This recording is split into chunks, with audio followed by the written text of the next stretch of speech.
Hey, it's Mike Brennan, and we're doing another segment on MITechTV. And we have my business partner, longtime friend Melih Oztalay, coming in from a bit far away, and he's still working on a series talking about how artificial intelligence is enhancing everything that's going on for the customer journey, and that's actually the title: from awareness to advocacy, mapping the full AI enhanced customer journey. So, Melly, let's start off with welcome back. And I always like to assume there's people in the audience that might find it hard to believe, but they may never have heard from SmartFinds Marketing before and don't know what you guys do. So, take it away. Hey guys, good to be on the show again. I honestly cannot believe that 4 weeks have gone by, and here we are, 4 weeks continuing this conversation of how AI and marketing is helping businesses. We're going to drill down a little bit, but to answer your first question, Mike, uh, our marketing agency is SmartFinds Marketing. We're based out in Birmingham, Michigan. We are a full service marketing agency, 360. We've been in business for 38 years. We're an award-winning marketing agency out of the state of Michigan. And we have more knowledge and experience than you can shake a stick at. So it's really about trying to figure out how do you use all this stuff that's on the in the marketplace, especially considering how fast it changes. And Melly is a confirmed AI junkie. He uses it every day for everything. His words, not mine. So, Matt, take it away. Ask some questions. Okay, good. Well, let's start at the top of the funnel. How is AI changing the way customers discover new brands, how they find out about them? You see, that's the interesting thing. And one example I have is go to ChatGPT or Perplexity or Gemini or Copilot or Claude, whichever tool you want to use, and ask it this very simple question. And let's, like in my case, right? It's nice and simple. I go to ChatGPT and I say, who would you recommend for as a marketing agency to B2B companies? And it comes back and gives me a list of these national companies that are, that we have no business competing with. Then I turn around and I say, well, what is it going to require for you to recommend SmartFinds Marketing, for example? And it comes back with a list of requirements. That's what every business needs to do nowadays. Take a look at what is it going to take for you as a business to show up in the search results or the research. I shouldn't even call them search results in these AI tools. Rather, it's the research results. How do you get sourced? How does your website, how does your company show up in these tools? And that's really what we're going to talk about today, because ultimately it's not just about SEO anymore. We're way beyond that, guys. Way beyond that, indeed. So let's take a look at some of the details, right? So one of the scenarios that we're trying to do is you have to focus on the context of how it is that somebody's going to search for you. Are they searching for B2B marketing agency? Are they searching for like, and I'm using our firm as the example, but please adjust based on whatever company and products and services you provide. Or is there a different type of term that's better suited? And we several years ago we used to call these things long tail keywords, right? It's phrases, 4 word phrases, 5 word phrases that describe who you are and what you do. That's the context we have to work around. And that turns around in what we now call GEO, right? The other day, I said GEO, and somebody thought I was talking about geography. But GEO in this case is about generative engine optimization. That's where we're at right now. Well, let's kind of explain that then.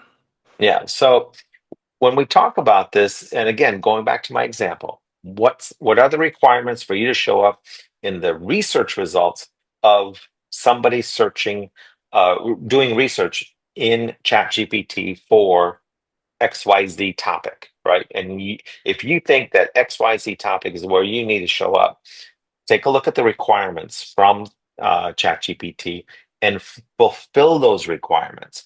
So let me give you some examples. Number one, it's going to turn around and suggest that you should have schema code, SCHEMA code in your website as well as your individual web pages. The schema code per page content of that page. That's important. The next piece of the puzzle is you need to have notable references on the web. What does that mean? Press releases are notable references. Um, Showing up in Wikipedia is a notable reference. And why is Wikipedia important? Because in order to get into Wikipedia, you obviously need a lot of sources and references just to get in there. And then the third major topic category, I would say, is being in industry publications, right? Magazines, um, websites, social media, etc., where the AI tools and places like Wikipedia can say, yes, this is what this company is about. This is what they do, and it is verifiable. That's the thing that you're looking for when it comes to GEO. And I just gave you some simple examples right now. So we talked about schema, and we talked about showing up in notable areas on the web where who you are and what you do is verifiable. Those are the important items. So those are some of the tools and tactics that can get you better GEO. Tell us a little bit about using AI, how brands can use them to build trust, to build Right. consistency across different touch points. Yeah, so that trust factor is very similar to what we're talking about here, right? So you're talking about how these large language models are able to keep track of who you are. Now, unlike Google and other search engines, where they scour the web and they pull the information into a database, in the case of AI, they're not really pulling information about the whole internet into their database. A lot of times when somebody's doing research, they're actively searching the web at that moment. Hmm. And so, for that reason, this is why I'm suggesting that press mentions, right? Press releases or anybody in in the news media that mentions you in their article, in their website, in their podcast, their video cast, etc. Those are important. The schema markup I'm talking about now, that might sound like it's really crazy, crazy coding, but even that, go to ChatGPT and say, here's the URL for my web page. Provide me the schema code for this web page. It will turn around, give you the code, copy paste it directly into that web page. There you go. Now you just put the schema markup into that web page and do so with throughout the entire website. Every page is different. Another one, testimonials. We need to build trust. Do you have customer testimonials? Do you have case studies? These are things that have to be put out into the open so that they can be validated and therefore provide the necessary trust building. And so you're doing is building an authority. Building uh, content on the internet that is specifically focused on AI, and that's the important part. So how do you in this process? I understand it sounds like a lot of work, but believe me, if you go to ChatGPT or Perplexity, etc., and just have these tools do the work for you, believe me, in an hour you'll get most of most of this knocked out. Okay, that's good to know.